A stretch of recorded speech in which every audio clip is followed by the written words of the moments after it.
I admit to feeling quite challenged in doing this and standing in front of folks and talking about my work, because art for me is an extremely subjective experience. Like Daniel said, I know that I primarily do this for myself as a means of self-expression. But of course, the beauty of that is if what I express resonates with another person, then there's something to share. Which is sort of why I'm drawn to abstract work, because I think there's I call it a democratic aspect of it. The viewer creates the piece as much as, or more sometimes, than the artist does. The viewer brings what they see, rather than, I think, Carolyn alluded to the still life. You know, still life we all recognize what objects are, and we can attach meanings to them.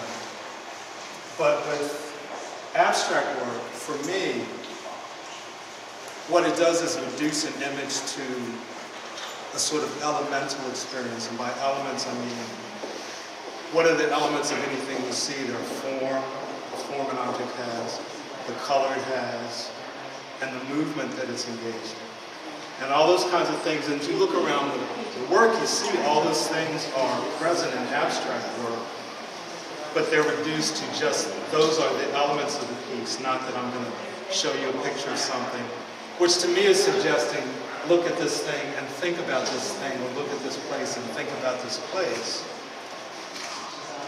For me, abstraction lets you enter the piece in a way that representational work doesn't always do. It can, but it depends a lot on the piece. These are a bit exceptional for me. I was talking to one gentleman before, in that my work is usually quite colorful, like much of the other work in here. And I tend to range from a monochromatic look, as exemplified by these, to something that's sort of super saturated with color. What Daniel said resonated with me in terms of having a wide-ranging practice and just doing, if I have an idea, I'm not going to try to worry too much about how it fits into a particular style or school. I mean, there are many different schools of abstraction.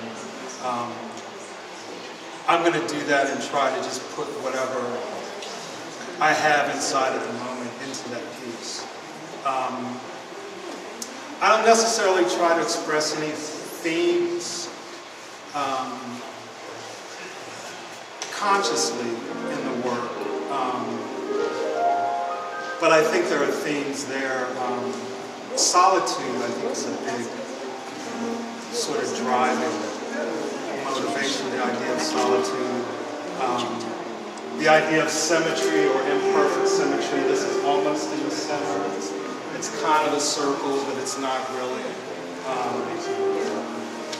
From an emotional standpoint, ideas of solitude, apartness, and singularity, I think, are real motivating factors in my work. I'm also very interested in science. I'm a real science geek for someone who didn't really pursue that. I was a music major in college, but so with these, which were actually pieces that were already completed, these two were separate pieces. I think this one I did sort of self-generated as this piece. But these were pieces that were done that I was dissatisfied with, so I decided to do something else with them. These are all acrylic with, in acrylic painting you use a lot of what they call mediums, which is basically a carrier for the color of the paint.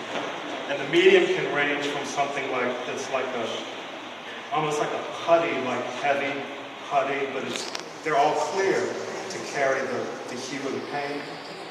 So the texture here comes from was basically heavy gloss gel. And then there are flakes of mica. And what gives it the silver sort of sparkliness. I like sparkling. But the mica flakes are black in this. So I think my work in terms of an aesthetic thing is a lot about texture, about layering.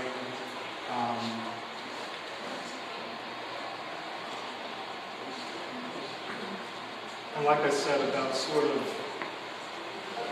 there's generally a dominant shape.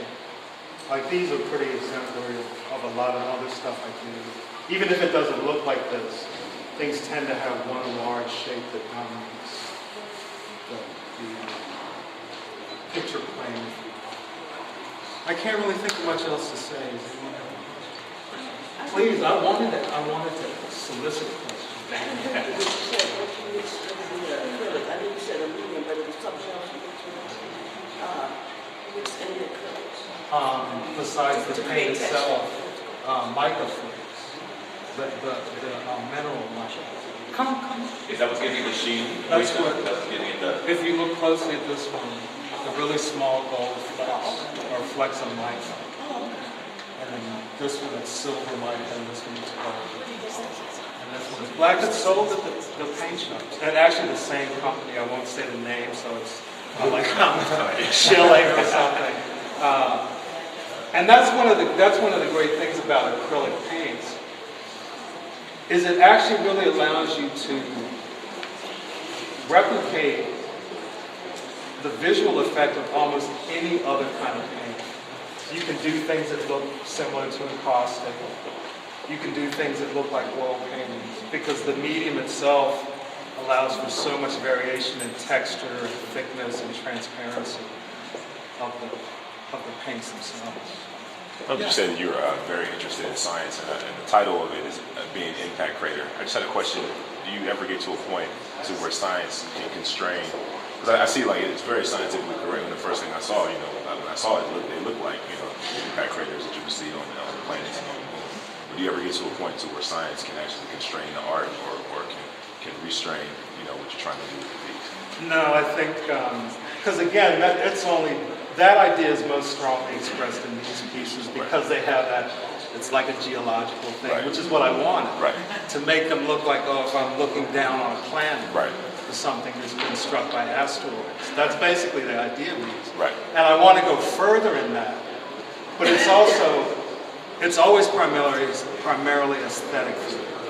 I do it because I like the way it looks, and I want to produce something that looks like this.